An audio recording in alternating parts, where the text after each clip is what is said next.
신약성경 마태복음 27쪽, 마태복음 16장 13절로 20절에 있는 말씀을 같이 보겠습니다. 마태복음 16장 13절로 20절입니다.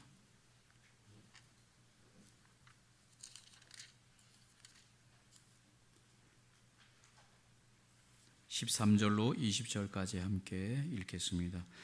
예수께서 빌립보 가이사랴 지방에 이르러 제자들에게 물어 이르시되 사람들이 인자를 누구라 하느냐. 이르되 더러는 세례 요한, 더러는 엘리야, 어떤 이는 예레미야나 선지자 중에 하나라 하나이다. 이르시되 너희는 나를 누구라 하느냐. 시몬 베드로가 대답하여 이르되 주는 그리스도시요 살아계신 하나님의 아들이시니이다. 예수께서 대답하여 이르시되 바요나 시몬아, 내가 복이 있도다. 이를 내게 알게 한 이는 혈육이 아니요 하늘에 계신 내 아버지시니라. 또 내가 내게 이르노니 너는 베드로라. 내가 이 반석 위에 내 교회를 세우리니 음부의 권세가 이기지 못하리라.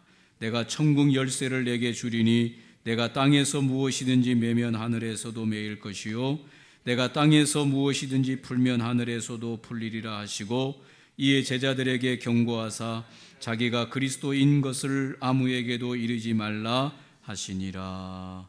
아멘. 오늘 마태복음 16장 13절로 20절에 있는 말씀으로 신앙고백이란 제목으로 함께 말씀을 나누기를 원합니다.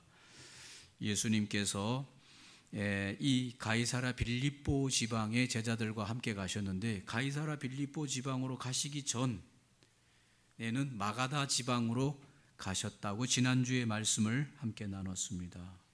마가다 지방은 이 갈릴리 호수 주변에 있는 지역으로서 바리새인들과 사두개인들의 누룩을 주의하라, 그들의 교훈을 주의하라고 예수님께서 말씀을 가르치시고, 오늘 제자들과 함께 이 가이사랴 빌립보 가이사랴 지방으로 가셨습니다. 이 가이사랴 빌립보 지방은 갈릴리 호수로부터 북쪽으로 약 40km 떨어진 곳에 북쪽으로 더 올라갔는데, 이것이 이스라엘 땅 북쪽의 경계선입니다.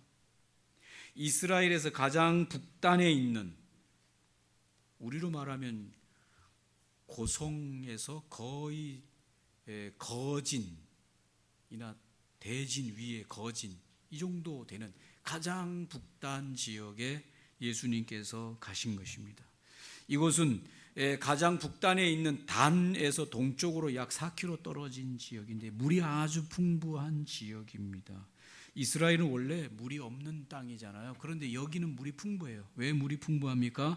그 북동쪽이 올라갈수록 산이 있는데 그 산 꼭대기가 우리가 잘 아는 헤르몬산이라고 하는 이 헐몬산, 해발 2769m의 산이고 만년설이 맨 꼭대기에 있을 지경으로 거기에는 물이 풍부해서 거기서부터 발원되어지는 물이 갈릴리에서 요단강을 따라서 사해로 흘러가는 물 근원이 바로 이 헤르몬산, 헐몬산인데, 그 헐몬산 바로 옆에가 이 가이사랴 빌립보 지역이라 그 헤르몬산에서부터 올라온 지표면에 솟아나는 물이 이 가이사랴 빌립보 지역에 있어서 이 가이사랴 빌립보 지역은 물이 풍부한 지역이다.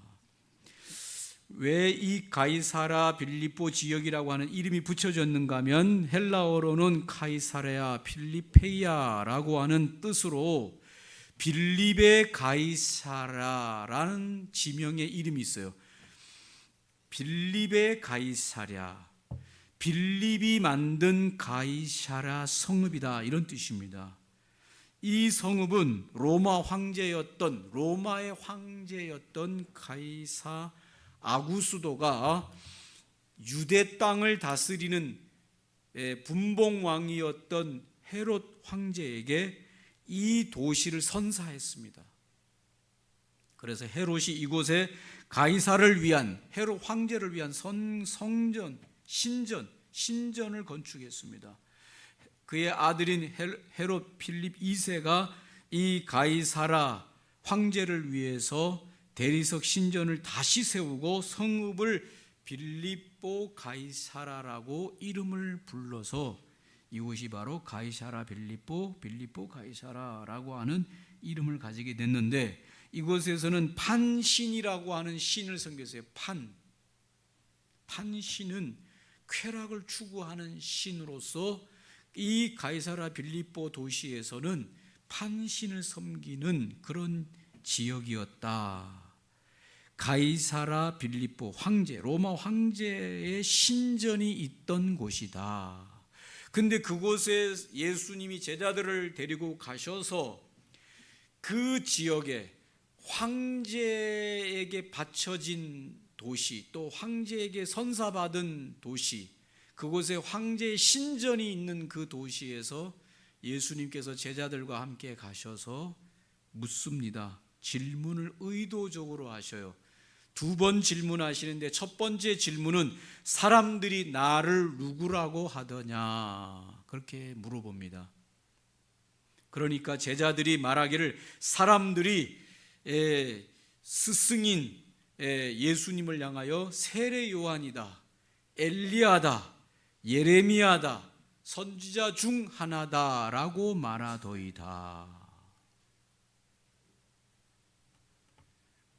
이들은 다 지금 현재는 죽어있는, 예수님이 지금 물어봤을 때 이들이 말했던 이 세례 요한도 죽었고 엘리야도 죽었고 예레미야도 죽었고 선지자들도 다 죽었죠. 죽은, 그러나 유명했던, 과거에 유명했던 그 분들 중에 한 분이다라고 사람들이 말하고 있습니다. 그렇게 대답합니다. 그러니까 예수님께서 두 번째 질문을 합니다. 그러면 너희는 나를 누구라고 하느냐? 너희는 나를 누구라고 하느냐?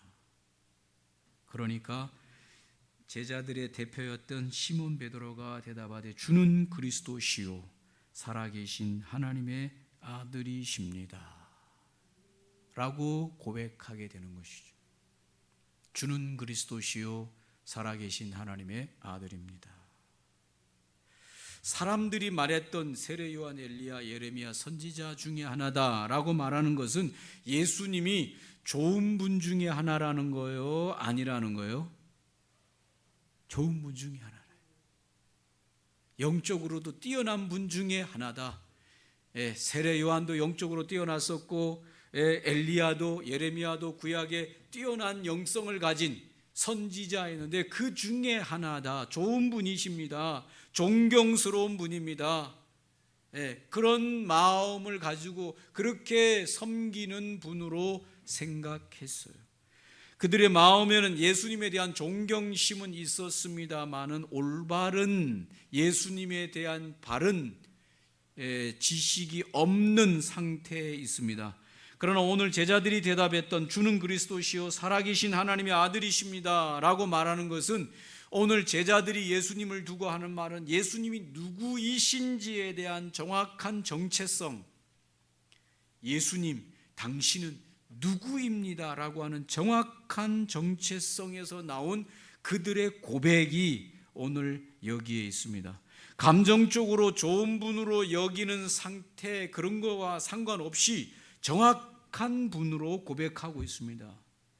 당신은 하나님이 보내신 우리의 구원자요 우리의 메시아입니다 라고 고백하는 것입니다. 오늘 사람들이 말하는 예수님은 훌륭하신 분이에요, 좋은 분이에요, 이렇게 말하는 것과 제자들이 말하는 주는 그리스도시요 우리의 메시아요 하나님이 보내신 구원자라고 하는 고백은 전혀 다른 이야기죠. 전혀 다른 것입니다.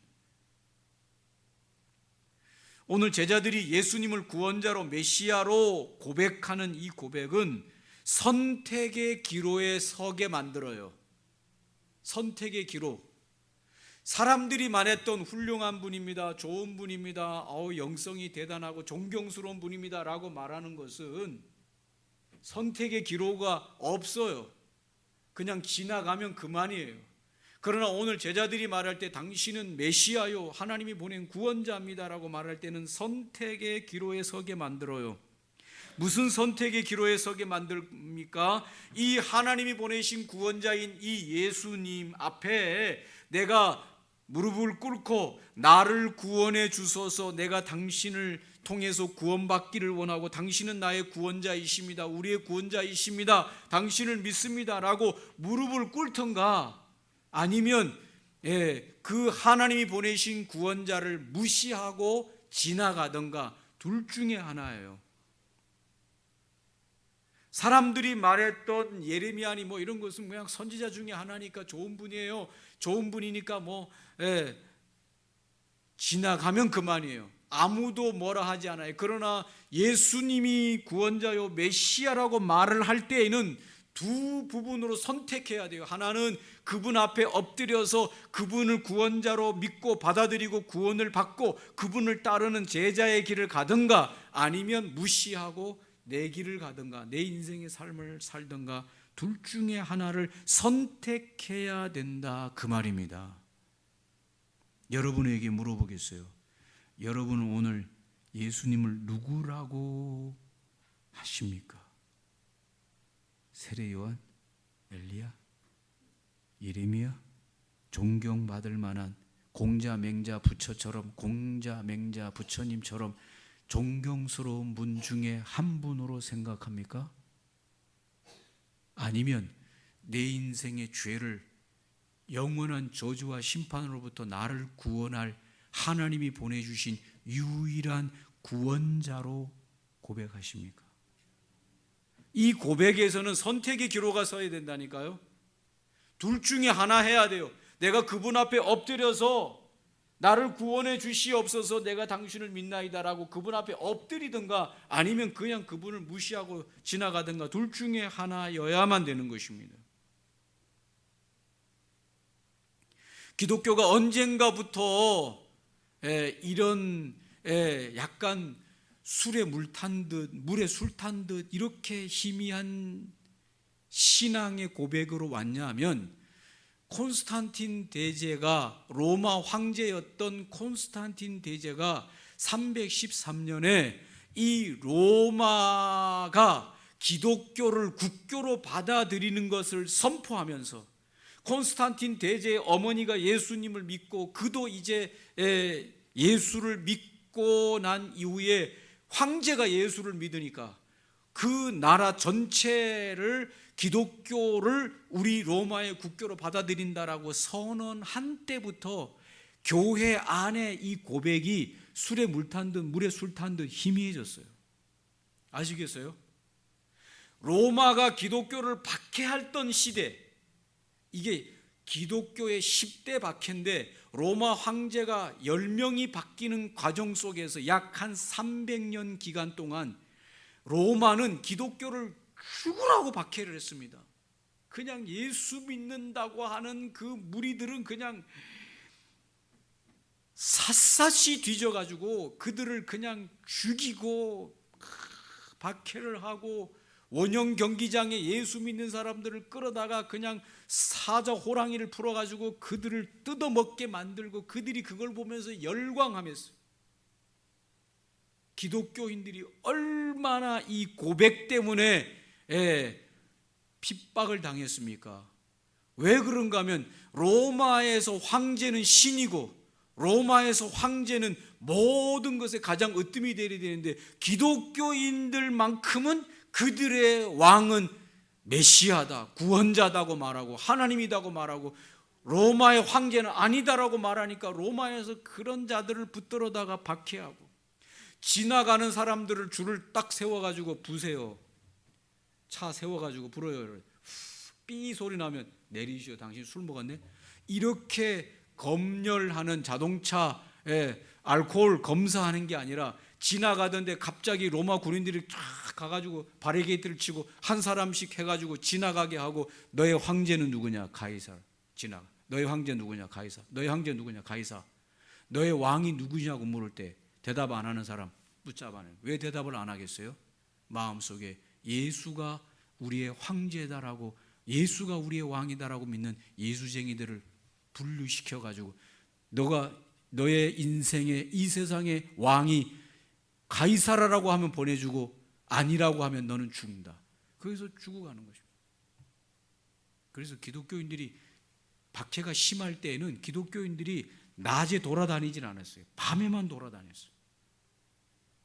그리고 카타쿰이라고 하는 지하의 땅굴을 파고 거기서 공동체 생활을 하고 살았어요.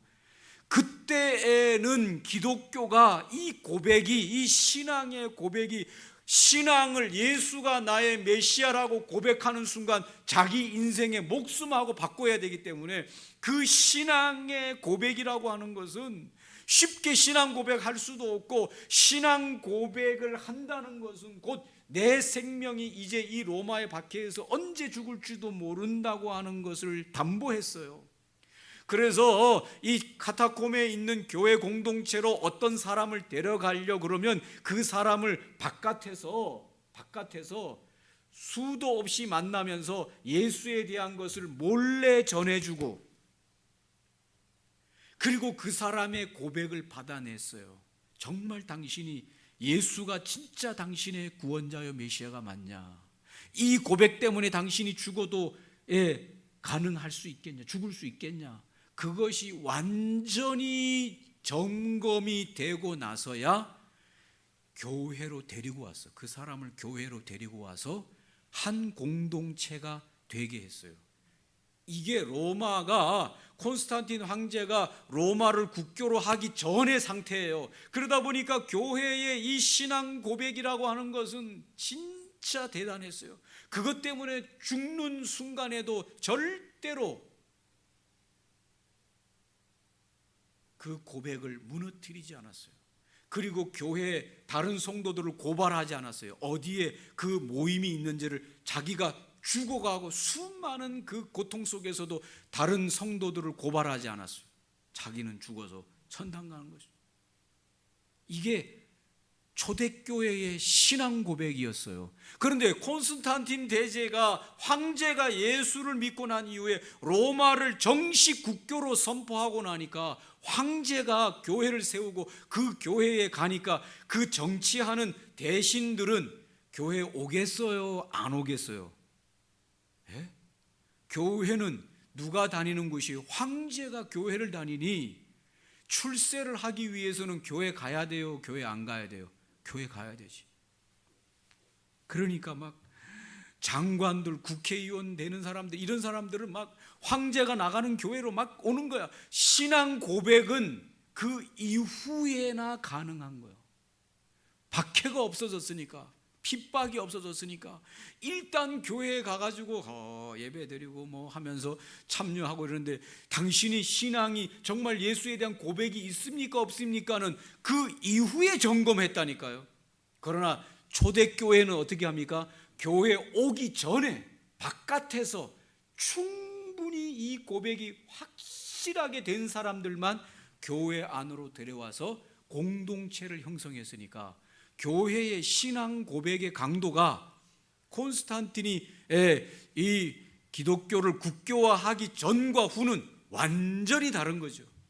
오늘날에는 교회 안에 들어온 사람들 중에서 신앙 고백이 있는지 없는지를 그 이후에 점검을 하는 것이죠.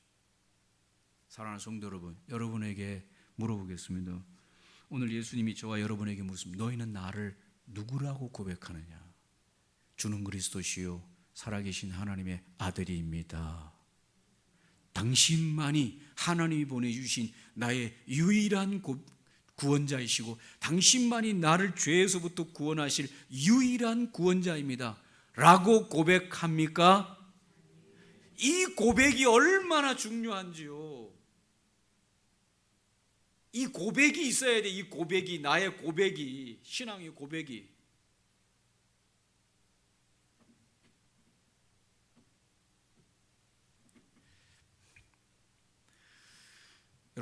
여러분 시계 차고 계신 분들 계시죠? 요즘 뭐 디지털 시계도 많이 차고 있는데, 이 오리지널 시계 하면, 명품 시계는 어디서 만듭니까? 명품 시계 어디서 만들어요? 어디서 만들어요? 어디서요? 스위스에서 명품 시계를 만들어요. 시계 하면 스위스예요.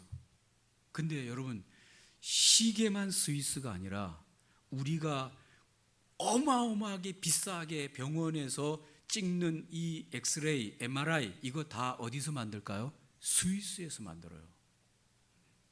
스위스는 알프스가 있는 동네잖아요. 관광객들이 한 해만 해도 1200만 명이 그 작은 그 스위스 나라에 와서 돈을 쓰고 간대요. 그런데 스위스 경제에 이 관광객들이 쓰는 거는 8%밖에 안 된대요. 그러면 스위스가 전 세계에 지금 3위인데 3위, 경제 제국인데 3위인데 스위스가 어떻게 그렇게 잘 사느냐? 이 제조업이에요, 제조업. 뭐 기계를 만들어 가지고 파는 돈이 그렇게 많아서 그것 가지고 스위스가 지금 이렇게 잘 산다는 거예요. 우리가 지금 3만 불 하는데 스위스는 10만 불이에요. 국민당 10만 불. 스위스는 평균이 얼마냐? 이 임금 평균이 1억 3천만 원이에요. 버는 노동자들의 평균이 1억 3천을 벌어요. 우리하고는 게임이 안 되는 거죠. 그런데 이 스위스가 예전부터 그렇게 잘 살았냐? 그렇지 않아요. 스위스는 8개월이 겨울이고 4개월이 겨우 뭔가 농사를 짓는 곳이에요. 그러다 보니 목축업도 하는데 먹을 것이 부족해. 그래가지고 스위스에서는 진짜 가난했대요. 스위스 초창기 때 먹을 것이 없었대요. 굶어 죽게 생겼대요. 그래가지고 스위스에서 예전에 뭘 했냐? 스위스에서 먹고 살 수가 없으니까 자식을 낳았는데 이 자식을 어디에 팔았냐? 이 유럽에서 전쟁이 일어나는데 용병으로 전쟁으로 자식을 팔아서 그 돈으로 먹고 사는 거야. 먹고 살 수가 없으니까. 그 추운 겨울을 버텨낼 수가 없으니까. 그래가지고 이 스위스에서 자식들이 싸울 수 있는 이 나이가 됐을 때 자식에서 자식을 팔아서 그 팔은 돈을 가지고 먹고 사는데 어떤 일이 벌어졌냐? 바티칸 아시죠? 이탈리아 안에 있는 이 바티칸, 이 기독교의 어떤 한 성지죠.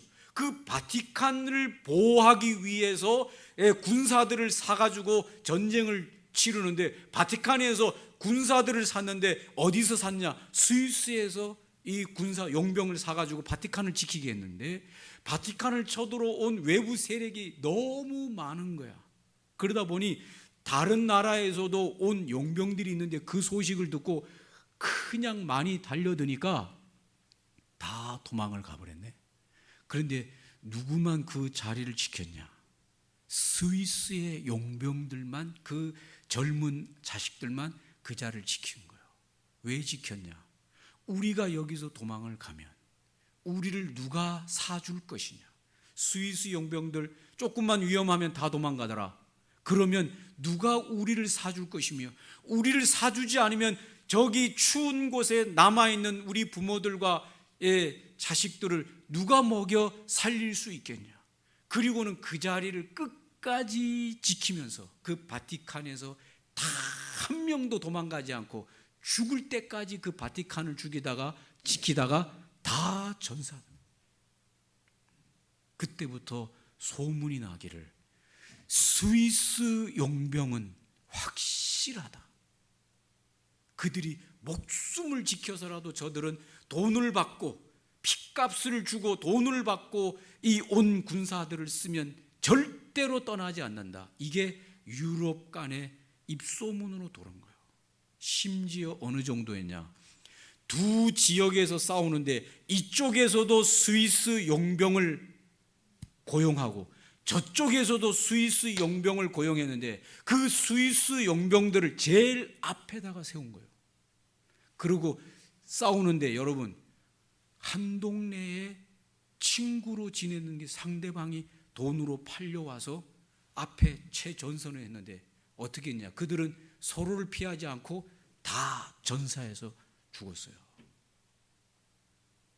이게 바로 스위스 용병이고, 그래서 바티칸은 지금도 그 바티칸을 지키게 하는 데는 다른 사람 군인을 쓰는 게 아니라 스위스 군인들을 쓴다는 거예요. 그 이후에 스위스 사람들이 그들의 만의 확실한 뭔가를 만들어서 살지 않으면 안 된다. 그래서 그들이 그 긴긴 겨울을 이겨내기 위해서 그들만의 제조를 하기 시작한 것이 바로 시계에 손을 댄 거예요. 그리고 그들은 명품이 아니면 팔지 않아. 그들의 자식들이 용병으로 끌려가서 핏값을 주면서 그 자리를 지켜 죽었던 그 명성에 합당한 물건을 제조해서 팔기 시작한 거예요. 그게 바로 명품 시계부터 시작이 된 스위스제 명품 시계.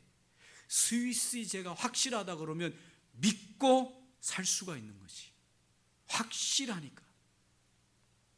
그뿐만 아니라 다른 MRI 기계라든지 다른 기계, 여러분이 이 카페 라떼에 넣는 그 우유 중에서 가루로 만들어진 우유, 그게 다 스위스에서 만든 거예요. 초콜릿은 어느 제일까요? 명품 초콜릿은 어느 나라 걸까요? 스위스제. 스위스제 초콜릿은 명품. 더 이상 의심할 수가 없는. 우유 분말 가루도 스위스제 명품. 그건 무조건 오리지널이에요. 명품 아니면 절대로 하지 않는 것이죠. 확실한 그들의 고백이 지금 스위스를 그렇게 믿을 만한, 아무것도 없는 그곳에서 스위스를 믿을 만한 국가로 세우게 된 것이죠. 여러분, 주님이 묻습니다. 너희는 나를 누구라고 하느냐? 한 번 입에서 고백을 했다면, 주는 그리스도시요 살아계신 하나님의 아들입니다 라고 고백했다면 둘 중에 하나여야 돼요. 그분 앞에 엎드려서 나를 구원하신 구원자, 당신은 나의 주님입니다 라고 엎드려 그분 앞에서 그분을 통해서 구원을 받을 뿐만 아니라 그분만을 위해서 생애 전부를 걸든가 아니면 무시하고 지나가든가, 둘 중에 하나 기로에 서야 되는 것입니다.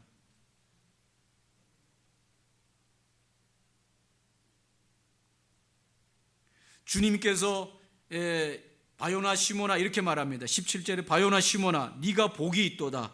이를 알게 한 이는 혈육이 아니요 하늘에 계신 내 아버지시니라. 우리가 예수님에 대한 이 고백을 하는 것은 위대한데, 그 위대한 이유가 바로 뭔가 하면 이것이 주님을 향하여 당신은 나의 구원자입니다라고 고백하는 이 고백은 사람으로부터 온 게 아니라는 거예요. 이 땅의 게 아니라는 겁니다. 이건 하늘로부터 온 것이다. 스위스제도 대단한데 그런 게 아니라 이 말이에요. 이건 하늘로부터 온 메이드 인 하나님이라 해요. 네가 예수님을 향하여 고백하는 그 고백은 메이드 인 하나님이라는 거예요. 그래야만 그 고백을 할 수 있다는 겁니다. 얼마나 위대합니까 이 고백이. 이 세상의 것은 다 메이드 인 차이나, 메이드 인 코리아, 메이드 인 스위스, 메이드 인 USA예요. 그러나 이 땅에서 사람이 예수님을 향하여 주님은 나의 구원자요 나의 메시아입니다라고 고백하는 이 고백은 메이드 인 헤븐이에요. 헤븐, 천국제라 이거예요. 그게 아니면 이런 고백을 할 수가 없다 그 말입니다. 주님이 그 말씀을 하고 계십니다.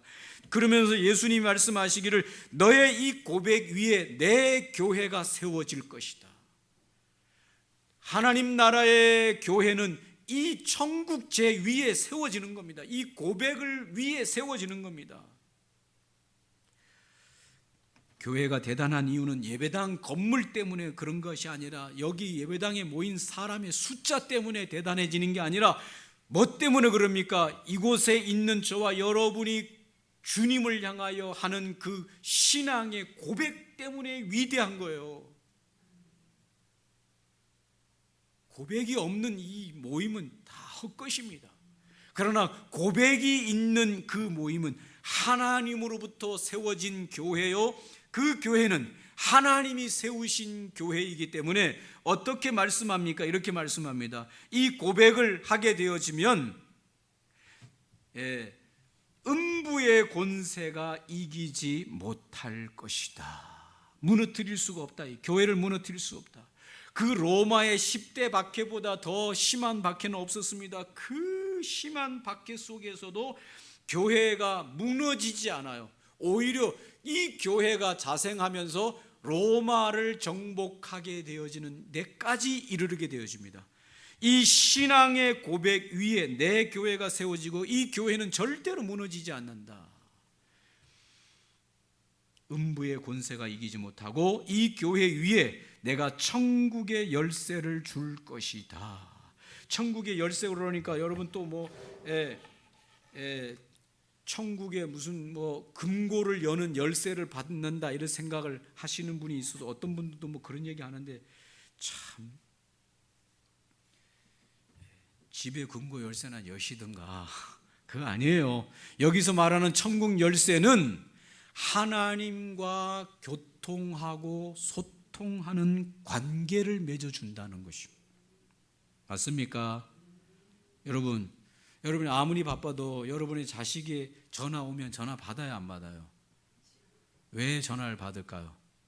여러분과의 관계 때문에 그런 거 아닙니까? 자식이 전화하면 전화를 받죠. 한밤중이라도 자식이 전화 오면 아유 누가 한밤중에 전화해, 애가 전화했네, 에이 이렇게 하나요?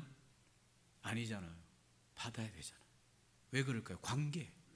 주님께서 천국 열쇠를 이 고백 위에 천국 열쇠를 준다는 것은 이제 하나님과 이 고백하는 자들과의 관계가 하나님 아버지와 아들의 자식의 관계로 맺어주는 소통의 길을 열어주신다. 할렐루야. 여러분, 이 신앙 고백은 우리 성도들에게 있어서 신앙생활에 있어서 이렇게 중요하지만 끝이 아니고 이건 시작이에요. 이해되십니까? 이 신앙 고백은 우리의 끝이 아니에요. 이제 이것은 시작이에요. 이런 고백을 했던 바요나 시몬인 이 베드로가 예수님이 붙들려서 로마 군병에게 붙잡혀 갈 때 그 계집 여종이 베드로를 향해서 너도 예수와 한패다, 한 그 제자다라고 말할 때 베드로가 예수님을 향해서 그 여자를 향해서 붙들려 가는 예수님 뒤에 뭐라고 말합니까? 나는 저자를 모른다. 3번이나 부인을. 여러분, 이게 말이 되는 겁니까? 안 되는 겁니까? 말이 안 되죠. 그런데도 말이 된다니까요. 왜냐? 이 신앙 고백은 시작이에요. 시작.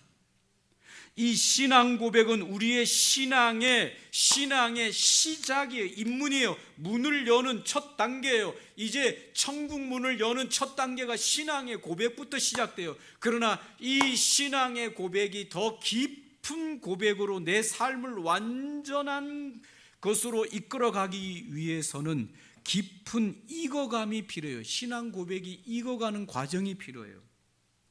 사랑이 더 깊어지는 과정이 필요하듯이 그렇다 그 말입니다. 베드로가 이 신앙 고백이 더 깊어지지 못할 때는 예수님을 3번씩이나 모른다고 부인하는 이런 실수, 이런 두려움, 이런 공포에서 예수님을 모른다고 하는 이런 거짓말까지 치고 있는 것을 볼 수 있습니다. 그러나 주님은 다시 베드로에게 찾아가십니다. 부활하신 예수님께서는 베드로에게 찾아서 갈릴리 바다에서 이렇게 3번 묻습니다. 너는 나를 이 사람들보다 더 사랑하느냐? 너는 나를 사랑하느냐? 너는 나를 사랑하느냐? 베드로가 그 16장에 주는 그리스도시요 살아계신 하나님의 아들입니다라고 고백했던 이 베드로의 고백이 쭉 오면서 주님을 모른다고 부인했던 이 베드로가 마지막에 가면 베드로가 내가 주를 사랑하는 줄 주께서 아시나이다. 그리고 베드로는 성령 받고 베드로는 예수님의 증인이 되어 살다가 순교당하는 데까지 가지만 그는 다시금 예수님을 모른다고 부인하지 않습니다. 그가 온전한 신앙 고백으로 성숙되어 가는 것입니다. 사랑하는 성도 여러분, 신앙 고백을 드렸습니까? 이제 천국 문을 열고 주님과 함께 교제하기 시작한 거예요. 이 고백은 끝이 아니에요. 이 고백이 더 깊어져야 돼요. 어떤 두려움이 와도, 어떤 시련이 와도, 어떤 환난이 와도, 어떤 내가 손해를 보는 일이 있더라도 그것을 감수하고 이 고백으로 향해서 주님을 향해서 걸어 나아가는 이 성숙된 신앙의 고백 위에 세워져 가야 되는 것입니다. 성경에는 이 성숙된 신앙의 고백 위에 올라선 사람들을 여러 명 우리에게 소개하고 있습니다. 그들을 통해서 하나님이 일하시는 것을 볼 수 있습니다.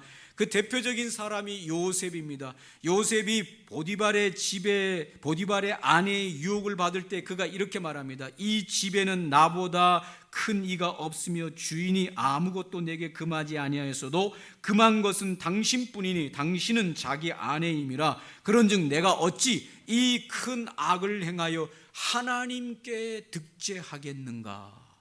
하나님을 그의 머리 위에 그의 주인으로 고백한 이 고백이 깊은 성숙으로 가서 어떤 유혹 속에서도 그는 그 주님을 향한 고백 앞에서 그 모든 위험과 모든 유혹과 모든 이권을 다 끊어내고 주님을 향한 고백으로 그가 가고 있는 것을 볼 수 있습니다. 요셉은 이 신앙 고백 때문에 감옥에 끌려가게 되고 종신형을 받게 되어집니다. 그 감옥 속에서 고통을 당합니다. 그럼에도 불구하고 그는 하나님을 향한 이 고백을 깊은 신앙으로 고백하게 되어지는 것이죠. 여러분이 저와 여러분의 이 신앙 고백이 끝이 아니라고 하는 걸 알아야 됩니다. 이 신앙 고백은 수많은 연단을 거치게 되어집니다. 수많은 훈련을 거쳐서 더 깊은 신앙으로 가게 됩니다.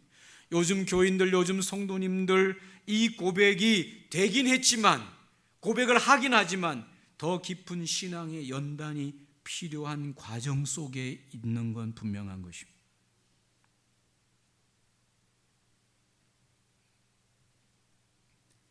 다니엘과 세 친구들의 신앙 고백, 만일 그럴 것이면 왕이여 우리가 섬기는 우리 하나님이 우리를 극렬히 타는 풀무 가운데서 능히 건져내시겠고 왕의 손에서도 건져내시이다. 그리 아니하실지라도 왕이여 우리가 왕의 신들을 섬기지도 아니하고 왕이 세우신 금신상에게 절하지도 아니할 줄을 아옵소서. 하나님 한 분만을 주인으로 섬기겠다고 고백했던 이들의 고백은 그 출세길에서 이들을 유혹하는 그 인생길에서 절 한 번만 하면, 저 금신상에게 절 한 번만 꾹뻑하고 나면 아무 일 없이 지나가고 평생이 편안하게 살 수 있을 것 같은 유혹 속에서도 그들은 하나님을 향한 이 완전한 신앙 고백으로 그들은 풀무불 속에 던져지는 그런 일이 있어도 하나님을 향한 신앙의 고백이 흔들리지 않고 있는 것을 볼 수 있습니다. 마지막으로 대표적인 인물이 다윗이죠. 다윗이 이 블레셋 땅에 있는 골리앗 앞에 설 때 그가 무엇으로 골리앗 앞에 설 수 있냐? 신앙의 고백 때문에 설 수 있습니다. 다윗이 블레셋 사람에게 이르되 너는 칼과 창 단창으로 내게 나오나 나는 만군의 여호와의 이름 곧 네가 모욕하는 이스라엘 군대의 하나님의 이름으로 너에게 간다. 왜 다윗이 골리앗 앞에 서게 됩니까? 그의 신앙 고백 때문에 서게 되는 겁니다. 자기가 그렇게 믿는 그 하나님을 저주하는 이 블레셋 사람 골리앗을, 그의 정의의 이 분노가 그 앞에 서게 만들고, 그의 신앙 고백이 이 전쟁 앞에 서게 만들고 골리앗을 때려 눕히게 하는 것을 볼 수 있습니다.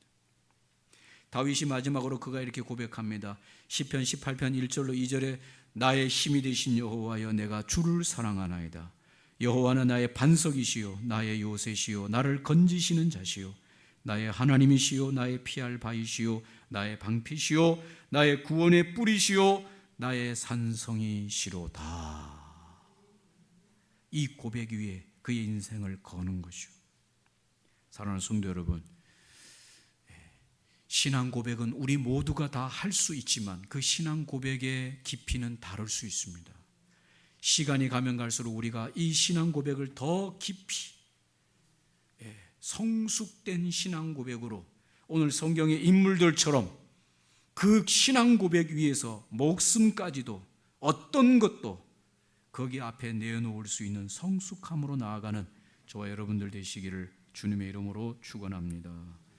기도하기를 원합니다. 함께 마지막으로 기도하겠습니다. 오늘 말씀을 기억하시면서 너희는 나를 누구라고 하느냐, 지금도 주님이 저와 여러분에게 물을 때 주는 그리스도시요 살아계신 하나님의 아들입니다 라고 고백은 하지만 이 고백의 성숙이 주를 모른다고 3번이나 부인했던 베드로의 그 미성숙한 고백을 넘어 요셉처럼, 다니엘의 친구들처럼, 다니엘처럼, 다윗처럼 목숨까지도 그 고백 위에 올려놓을 수 있는 깊은 신앙으로 나아갈 수 있도록 우리를 도와주시옵소서. 함께 이 시간 기도하겠습니다.